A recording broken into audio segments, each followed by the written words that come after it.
और ये है CN24। तो इसको हम हाली छोड़ देंगे। वो कैपेसिटर के दूसरे पॉइंट पे लगानी है, ये हम यहाँ पे लगा देते हैं। अस्सलाम वालेकुम दोस्तों, आप देख सकते हैं कि 4 टन की आउटडोर की पीसीबी हमारे पास मौजूद है और इस पीसीबी को हमने इस एसी में इंस्टॉल करना है, इसके कनेक्शंस करने हैं। तो आप देख सकते हैं कि बहुत सारी वायर्स का जो है वो झंझट यहाँ पे बना हुआ है। इस वीडियो में मैं आपको मुकम्मल स्टेप बाय स्टेप सारी चीज़ें जो हैं वो एक्सप्लेन करूँगा डायग्राम की मदद से। हम इस पीसीबी को यहाँ पे फिक्स कर लेंगे और उसके बाद कनेक्शन करना शुरू करते हैं। आप ये वायरिंग डायग्राम देख सकते हैं कि यहाँ पे सारी की सारी जो है वो डिटेल लिखी हुई है और यहाँ पे सारी की सारी वायरिंग डायग्राम है। तो सबसे पहले हम जो है वो कंप्रेसर के UVW को कनेक्ट कर लेते हैं। तो जी हम वेरीफाई करेंगे कि आप देख सकते हैं ये कंप्रेसर का टर्मिनल है और ये वाइट वायर जो है वो गई हुई है, ये यहाँ पे मेरे पास मौजूद है। तो ये है जी UVW, ब्लू है वो U है। तो यहाँ पे हमारे पास आप देख सकते हैं कि ये U लिखा हुआ है, ये V और ये W, यानी कि ये हमारे 3 कंप्रेसर के कनेक्शन है। हमारी जो U है वो ब्लू वायर है, तो हम यहाँ पे ब्लू वायर को कनेक्ट कर देंगे। उसके बाद रेड वायर जो है वो हमारी V है, यहाँ पे ये रेड वायर है, इसको हम V से कनेक्ट कर देते हैं। ब्लैक वायर हमारी जो है वो W पे लगेगी। तो ये मेरे पास ब्लैक वायर है, ये लगेगी यहाँ W पे। तो जी आप देख सकते हैं कि कंप्रेसर के हमारे कनेक्शंस कंप्लीट हो चुके हैं। अब बारी है फैन के कनेक्शन करने की। तो इसमें जो है वो 2 आउटडोर फैन मोटर लगी हुई हैं, तो दोनों के हम कनेक्शन करना शुरू करते हैं। डायग्राम में आप देख सकते हैं कि F1 और F2 ये हमारे पास 2 फैन मोटरें हैं और कैपेसिटर 1 कैपेसिटर 2 ये हमारे पास 2 कैपेसिटर हैं। एक फैन मोटर की ब्लू वाली तार जो है ये लगी हुई है कैपेसिटर के स्टार्टिंग पॉइंट पे और F2 की कैपेसिटर 2 के साथ ब्लू वाली वायर स्टार्टिंग पॉइंट पे लगी हुई है। ये 2 मेरे पास कैपेसिटर मौजूद हैं, 5 माइक्रोफैरड के दोनों कैपेसिटर मौजूद। तो जी यहाँ पे मेरे पास फैन 1 की तारें मौजूद हैं और फैन 2 की तारें भी मौजूद हैं। तो आप देख सकते हैं कि फैन 1 की जो ब्लू वाली वायर है वो हमने कैपेसिटर के एक पॉइंट से कनेक्ट कर दी और जो दूसरी फैन मोटर है उसकी भी ब्लू वाली वायर हमने कनेक्ट कर दी है। उसके बाद हमने फैन जो रेड वाली वायर है वो कैपेसिटर के दूसरे पॉइंट पे लगानी है और इसी तरह ये वाली रेड वायर भी कैपेसिटर के दूसरे पॉइंट पे लगानी है। तो जी ये वाली फैन मोटर की रेड वाली वायर हम यहाँ पे लगा देते हैं और ये वाली मोटर की जो रेड वायर है ये हम यहाँ पे लगा देते हैं।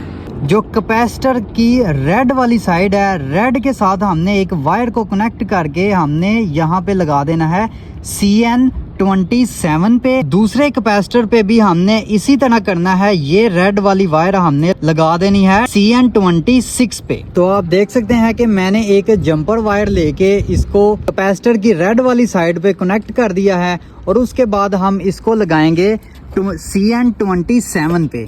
तो ये रहा CN27, यहाँ पे हम इसे कनेक्ट कर देंगे और उसके बाद ये जो दूसरा कैपेसिटर है हमारे पास, इसको भी हम CN26 पे लगाएंगे। तो यहाँ पे हमारे पास है जी ये रहा CN26, तो यहाँ पे हम इसे कनेक्ट कर देते हैं। फैन 1 की हमारी वाइट और ब्लैक वायर रह गई हैं कनेक्ट करने वाली। वाइट वायर हमारी लगेगी 21 पे और ब्लैक वायर हमारी लगेगी 19 पे।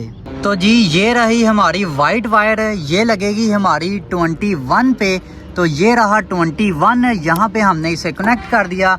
उसके बाद हमारे पास ब्लैक वायर है, तो ब्लैक वायर हमारी लगेगी 19 पे। तो ये रहा हमारा 19, यहाँ पे हमने इसे कनेक्ट कर दिया। फैन 2 की बारी आ गई। ब्लैक वायर हमारी लगेगी 18 पे और वाइट वायर हमारी लगेगी 20 पे। ये रही ब्लैक वायर, ये लगेगी हमारी 18 पे। तो ये रहा हमारा 18 वाला पॉइंट, यहाँ पे लग गई। और उसके बाद हमारे पास ये वाइट वायर है, तो ये लगेगी हमारी 20 पे। तो ये रहा हमारा 20, यहाँ पे हमने इसे लगा दिया। तो जी अल्हम्दुलिल्लाह हमारे दोनों फैन के कनेक्शंस भी मुकम्मल हो चुके हैं। 4-वे वॉल के कनेक्शन करेंगे। 4-वे वॉल में आप देख सकते हैं कि दोनों वायर जो हैं वो ब्लू हैं, तो एक ब्लू वायर हमारी लगेगी CN30 पे और दूसरी ब्लू वायर हमारी लगेगी 25 पे। ये है जी हमारे पास 4-वे वाल। तो इसकी कॉइल की वायर्स हमारे पास ये हैं। तो ये 2 ब्लू वायर हैं, एक हमारी लगेगी 30 पे, तो ये हमारे पास CN30 ये रहा, यहाँ पे लग गई, और दूसरी लगेगी 25 पे, तो 25 ये रहा, ये यहाँ पे लग गई। उसके बाद हमारे पास हीट Y और हीट D, ये 2 हीटर हैं। तो इनकी हम एक्सप्लेनेशन देख लेते हैं। यहाँ पे क्रैंक केस हीटिंग, तो ये कंप्रेसर के साथ एक हीटर लगा हुआ है। इसको हम ट्रेसते हैं कि इसकी वायर्स कौन सी हैं। यहाँ पे आप देख सकते हैं कि दोनों वायर हमारी ऑरेंज हैं, तो इन दोनों ऑरेंज वायर को हम ट्रेस लेते हैं कि कौन सी हैं। तो जी ये आप जो स्प्रिंग नुमा देख रहे हैं, यहाँ से हमारी ये 2 वायर्स निकल रही हैं, जो कि हमारे पास दोनों की दोनों वायर ऑरेंज हैं। तो ये हमारी क्रैंक केस हीटिंग की वायर्स हैं। डायग्राम में हमारे पास 2 हीटर हैं, लेकिन रियल में हमारे पास एक ही लगा हुआ है। तो हम किसी एक के साथ इसे कनेक्ट कर देते हैं। तो हम Y को ही हम कंसीडर कर लेते हैं, और ये Y वाली तार जो है ये लगी हुई है CN29 पे, और दूसरी वायर इसकी है 23 पे। ये एक वायर हमारी आ गई 29 पे, ये लग गई, और दूसरी वायर हमारी आ गई 23 पे। तो अगर हमारे पास हीट D भी मौजूद होता तो इसकी वायर हमारी लगनी थी 31 पे और दूसरी वायर 24 पे। ओके, अभी मिसिंग है तो इसको हम हाली छोड़ देंगे। कि H Pro लिखा हुआ है। H Pro यहाँ पे हाई प्रेशर स्विच को कहा गया है, और L Pro कहा गया है लो प्रेशर स्विच को। हाई प्रेशर स्विच को हमने CN4 पे लगाना है, और लो प्रेशर स्विच को भी C4 पे हमने कनेक्ट करना है। ये है जी हाई प्रेशर स्विच, ये है जी low pressure switch. Low pressure की रेड वायर्स हैं और हाई प्रेशर की यहाँ पे येलो वायर्स हैं। तो यहाँ पे भी हमारे पास CN4 मौजूद है। तो ये जो येलो वायर्स वाला कनेक्टर है इसको हम इसके साथ कनेक्ट कर देंगे, और ये जो रेड वायर्स वाला कनेक्टर है इसको हम रेड वायर्स के साथ कनेक्ट कर देंगे। तो जी अब बारी आ चुकी है CN7 कनेक्टर की। तो यहाँ पे हमारे पास T4 और T3 सेंसर मौजूद है। तो इसको हम यहाँ पे देखते हैं।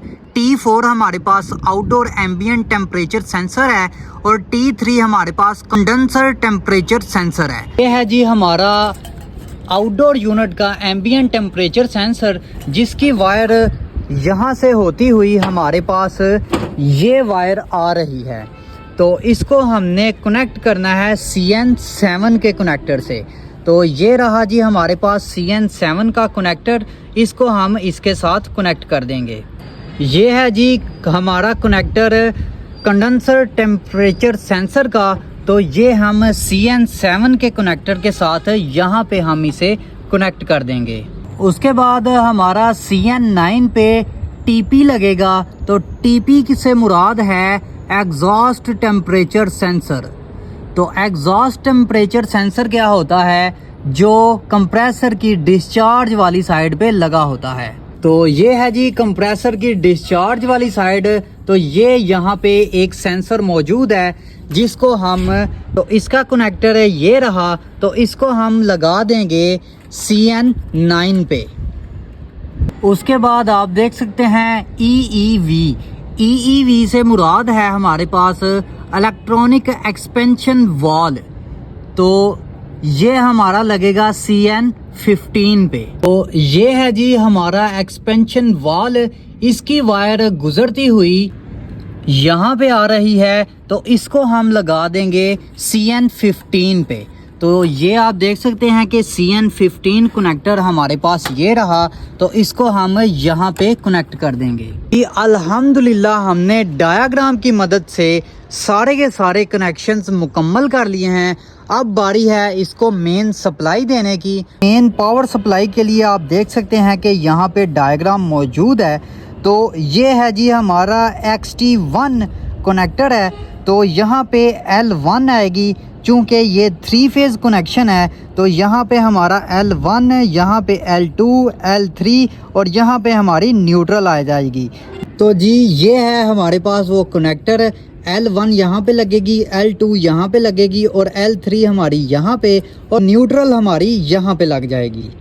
तो जी यहाँ पे हमारे पास रंग बिरंगी तारें मौजूद हैं। मुझे ये नहीं पता कौन सी फेज़ में है और कौन सी न्यूट्रल में है, तो इसको हम न्यूट्रल को डिटेक्ट करेंगे कि न्यूट्रल हमारी कौन सी है। तो जिस दोनों वायर पे हमारे पास 220 वोल्ट आ गए वो हमारी न्यूट्रल होगी। तो यहाँ पे हम इसे देखते हैं तो ये हमारी 3 फेज़ की वायर्स हैं, ये भी हमारी 3 फेज़ की वायर्स हैं और ये हमारी 220 की वायर्स हैं, यानी कि ये हमारी न्यूट्रल मौजूद है। तो इसको मैं यहाँ पे लगा लेता हूँ और बारी बारी तीनों पे चेक करता हूँ। 220 वोल्ट, 220 वोल्ट तकरीबन, और यहाँ पे भी 218 वोल्ट, यानी कि हमने अपनी न्यूट्रल को ढूंढ लिया है। ये वाली वायर हमारी न्यूट्रल है और ये तीनों वायर्स हमारी तीनों फेज हैं। तो आपने देखा कि मैंने मीटर के साथ ट्रेसा है, ये रही हमारी न्यूट्रल वायर। तो जी आप देख सकते हैं कि हमने L1, L2, L3 और न्यूट्रल को कनेक्टर के साथ कनेक्ट कर दिया है।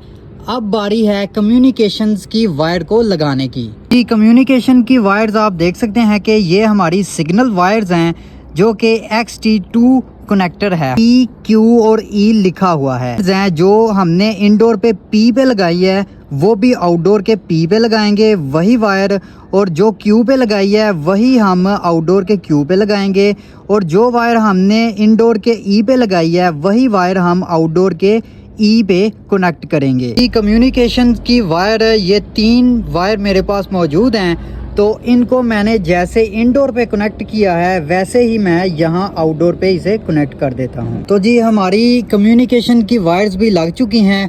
अब बारी है इंडोर की वायर्स को लगाने की। तो इंडोर जो है हमारा सिंगल फेज पे है, तो एक वायर हम न्यूट्रल पे कनेक्ट कर देंगे और दूसरी वायर हम इन तीनों फेज में से किसी एक के साथ कनेक्ट कर देंगे, जिससे सिंगल फेज इंडोर तक सप्लाई पहुंच जाएगी। जी आप देख सकते हैं कि इंडोर की एक वायर को मैंने न्यूट्रल के साथ कनेक्ट कर दिया है और दूसरी वायर को L1 के साथ कनेक्ट कर दिया है। यहाँ पे हमारे इंडोर और आउटडोर के तमाम कनेक्शंस कंप्लीट हो चुके हैं। अब बारी है इस एसी को चला के चेक करने की। तो ये रहा जी एसी का ब्रेकर, मैं इसे ऑन कर देता हूँ। बिस्मिल्लाहिर्रहमानिर्रहीम। तो ये रहा जी हमारा इंडोर यूनिट, मैं इसे ऑन कर देता हूँ। तो जी आप देख सकते हैं कि हमारा इंडोर यूनिट जो है वो ऑन हो चुका है। अभी हम चलते हैं आउटडोर यूनिट पे। आउटडोर यूनिट पे आप डिस्प्ले देख सकते हैं कि डिस्प्ले ऑन हो चुका है। अभी हमें इंतज़ार है इस आउटडोर यूनिट के ऑन होने का। तो जी अल्हम्दुलिल्लाह आप देख सकते हैं कि हमारा आउटडोर यूनिट जो है वो ऑन हो चुका है। आप इसके फ़ैन देख सकते हैं कि फ़ैन जो हैं वो चल चुके हैं और इसका कंप्रेसर भी मैं आपको दिखाता हूँ। इसका कंप्रेसर भी चल चुका है और इसके कंप्रेसर की स्पीड जो है वो डिस्प्ले पे शो होती है। आप देख सकते हैं कि यहाँ पे कंप्रेसर की जो स्पीड है वो यहाँ पे आ रही है 46। तो उम्मीद करता हूँ कि आपने सारी की सारी वीडियो लाजमी देखी होगी और इस वीडियो में मैंने आपको डिटेल के साथ डायग्राम को रीड करते हुए इसके तमाम कनेक्शंस आपको बता दिए हैं। उम्मीद करता हूं कि आपको इस वीडियो से कुछ ना कुछ लाजमी सीखने को मिला होगा। तो इस वक्त हमारा एसी जो है वो बिल्कुल वर्किंग कंडीशन में है, बिल्कुल अच्छी कूलिंग कर रहा है।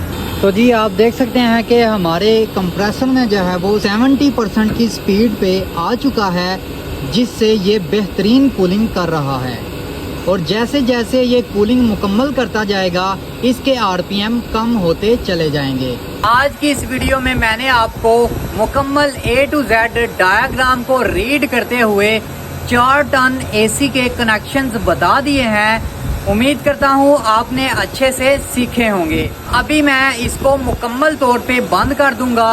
अभी इसकी वायर्स को मैं जो है वो मुकम्मल तौर पे क्लोजिंग करके इसे फाइनल कर दूंगा। तो अभी ये फिल वक्त बिल्कुल ठीक कूलिंग कर रहा है। इसके मैं आरपीएम भी आपको चेक करवाता हूँ। आप देख सकते हैं कि यहाँ पे हमारे पास ये 86% की स्पीड से जो है वो कंप्रेसर चल रहा है और बेहतरीन कूलिंग कर रहा है।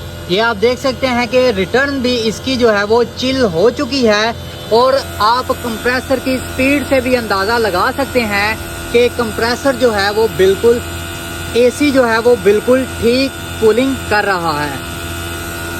तो जी आप देख सकते हैं कि 5 मिनट एसी चलने के बाद इसकी रिटर्न भी आ चुकी है। यहाँ पे आप देख सकते हैं कि नमी जो है वो आना शुरू हो चुकी है। इसका मतलब ये है कि हमारा एसी ठीक प्रॉपर कूलिंग कर रहा है।